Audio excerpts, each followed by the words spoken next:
Hey guys, RTX here, back with some more Cyberpunk 2077 news and information. Today I'm going to run through some questions that IGN answered about the game, release times, display units, density, melee, life paths, customizations, the world's stupidest criminals, streamer mode, and more.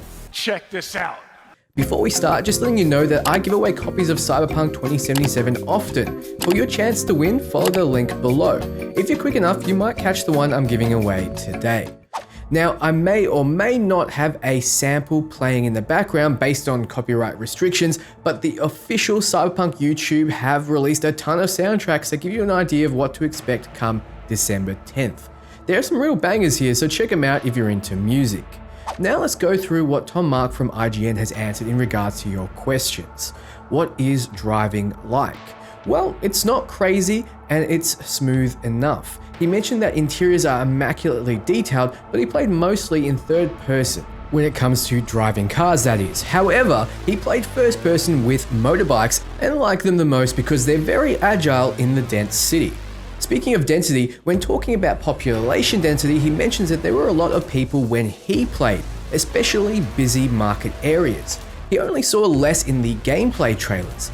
But less dense areas are less populated, like the Badlands. So, like I mentioned, the more powerful your platform, the more resources it can seemingly allocate to things like NPC density. Huge market areas are busy, but he was kind of disappointed that only a few of them were interactable. So, some were obviously set dressing, which seems fine to me because when do you ever go to a market and buy from every stall? Why would you stop to buy some pirated Blu-rays, for example, when you don't have a Blu-ray player?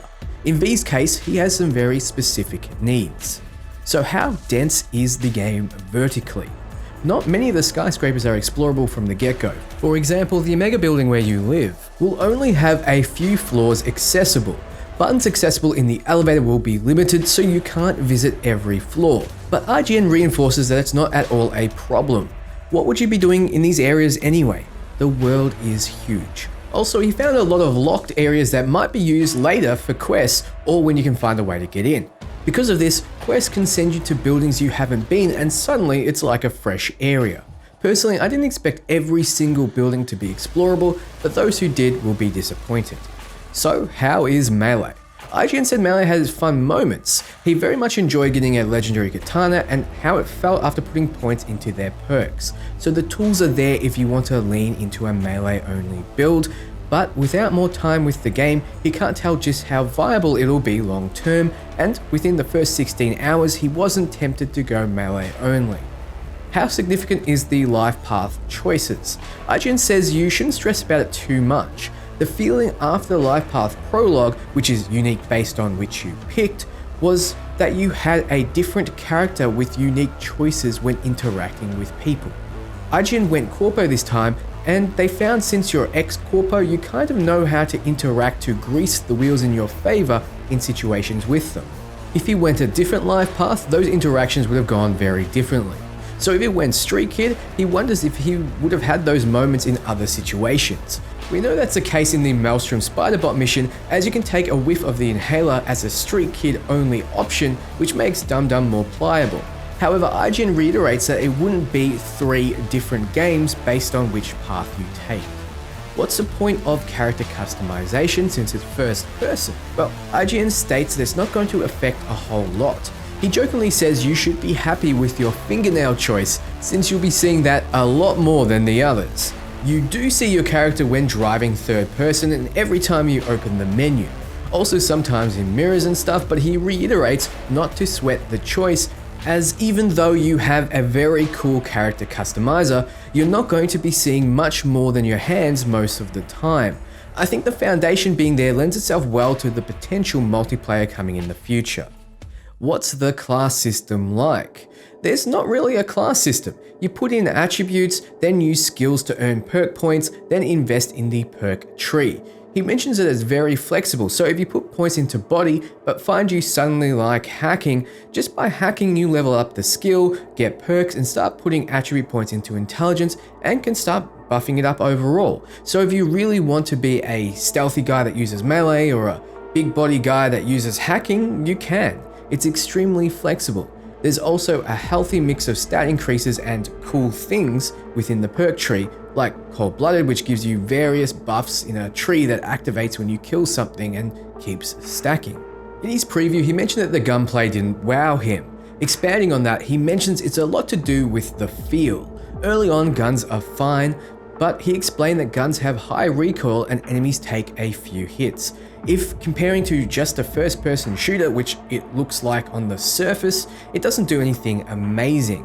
However, like CD Projekt Red have stated, this is an RPG. They mentioned that a low skill in weapons will mean a high recoil, as it's something you can learn to control and isn't too disruptive. You're meant to feel weaker as a lower level character, and as you start getting those perks and upping your skill, you'll start to feel much more powerful. This is one thing I think that will cost Cyberpunk in reviews, as people don't quite understand that this is an RPG with a shooter coat of paint. The difficulty.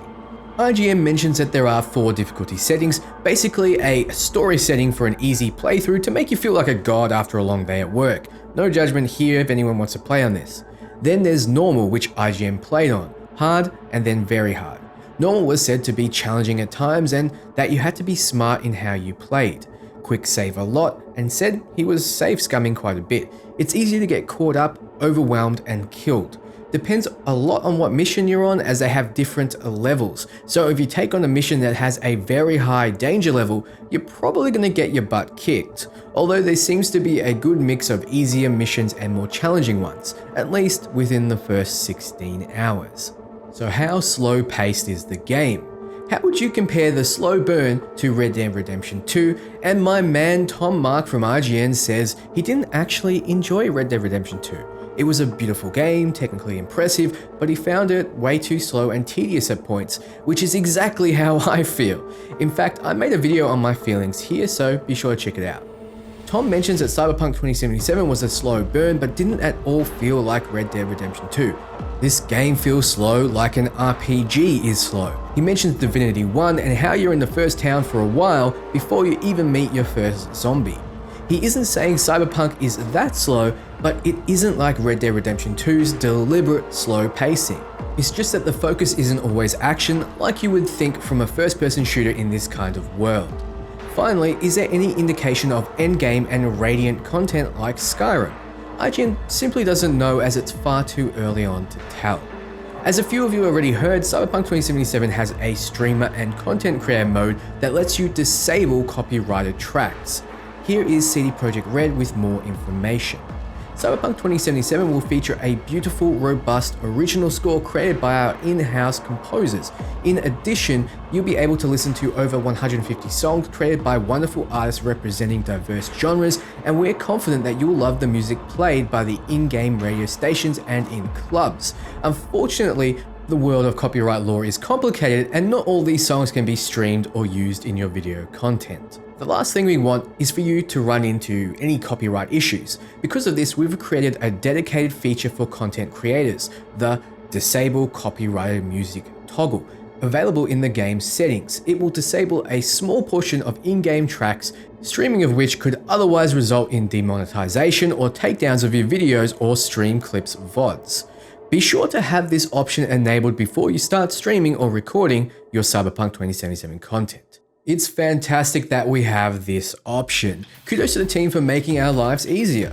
Nudity would also be an issue, so yes, there is a setting to turn it off as well.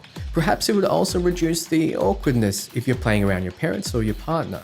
Next, a few issues of the Where's Johnny Cyberpunk comic has dropped. I won't discuss exactly what happens or what it's about, but I expect at least some particular items and characters will be making an appearance in 2077, which I'll discuss in a guide post-release. So here are some RTX screenshots of what we can expect in-game. The reflections and lighting are beautiful. I don't know how many hours I'll sink into the photo mode for moments like this. So, on today's episode of the world's stupidest criminals, the guy who stole a copy of Cyberpunk 2077 early and streamed it extremely high was caught trying to sell the evidence.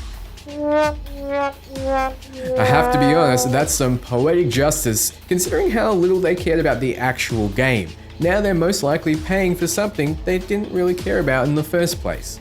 In better news, some stores have released display units for the December 10th release. We can see balloons, display cases, stands, and more.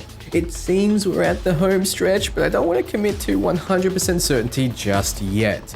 So that's all the information I have for you today. Thanks for watching, and if you want more Cyberpunk 2077 or RPG content, you're in the right place. Ciao, friends.